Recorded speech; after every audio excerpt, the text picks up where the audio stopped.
Episode 1 begins with Mary Swillard, Galadriel, narrating events. The years of the trees, the first age, are woefully, hopelessly retold, meandering with the accuracy of an imperial stormtrooper, but cynically attempting to score points with fans of the Silmarillion. The trees are portrayed in a fleeting scene, with a glimpse of what appears to be Morgoth covering them in darkness. Of course, because the creators of this show know next to nothing about the lore, and seem to care even less, they have omitted that it was Ungoliant who consumed the trees, Melkor bargaining for his survival in tempting her with such sources of light. The exposition does a poor job of defining the literally earth-changing events that occurred, and the focus is on Galadriel avenging her brother, though the show makes no mention of her 3 other brothers being slain. Without any explanation as to how much time has passed, Galadriel is on a quest to track down Sauron. She has no compunction in wasting lives for this, and a scene with her inexplicably defeating a snow troll single-handedly is there purely to show how superior she is in every way to her company. It is both laughable and a mockery of her character. But it gets worse. We get our first glimpse of the cash-grab hobbits, specifically named as Harfoots. Harfoots are indeed one of the 3 branches of hobbits as described by Tolkien, and also the most numerous. Here, in Rings of Power, they seem as caricatures, with bizarre Irish-sounding accents. Bingo!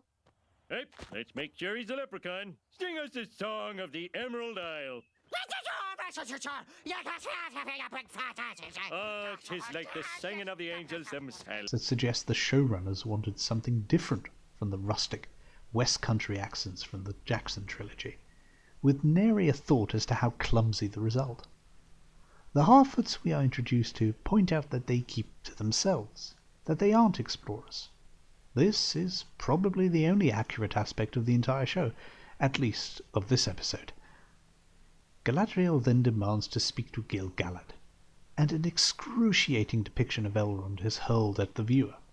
He is presented as a fawning, mealy-mouthed sycophant when addressing Galadriel, the commander of the northern armies. As mentioned in my previous video, Galadriel never commanded any army, was never written as having worn armor or gone into battle. Her power never had to be clumsily displayed in such a childishly brutish fashion. As per the last video's reference of the Fellowship's encounter in Lothlorien, Galadriel is described as equal to Celeborn. Even the description of their hair is a subtle reference to Lorelin and Telperion. But this initial encounter cements Galadriel's courtesy, a great power that is robed, not a brutish and clumsy need to broadcast and prove herself in such a childish fashion. It is Galadriel's immense wisdom and diplomacy that warms Gimli's heart and mends millennia of animosity between their peoples. To crown this performance of utter balderdash is Morfydd Clark's seemingly pathological facial expressions. It is only natural to feel conflicted.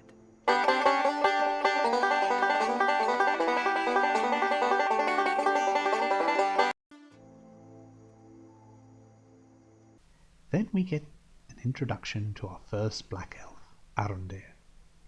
I can go on extensively as to how this was an insert deliberately placed to cause controversy and perpetuate the modern trend of race baiting, when ultimately its sole purpose is to vandalize classic fantasy settings that are beloved the world over.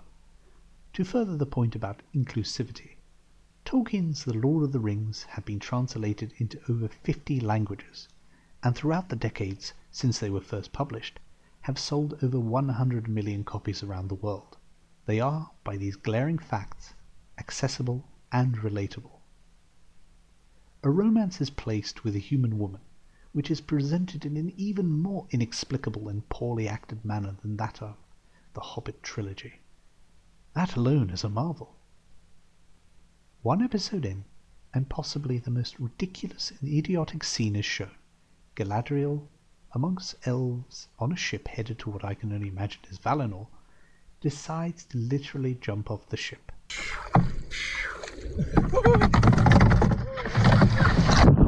into an open ocean and swim back. That is correct. Swim back towards Middle-earth. I believe this was an attempt by the creators to convey just how strong and independent Galadriel is supposed to be, in that typical Mary Sue fashion that pervades modern shows. All it succeeds in doing is cement that this series has no interest whatsoever in respecting Tolkien's mythology. The episode ends on an asteroid crashing to the ground, and the Harfoots discovering that it contains an occupant. The occupant, given the show's handling of subtlety, is almost certainly an Istari, and looks suspiciously like Gandalf.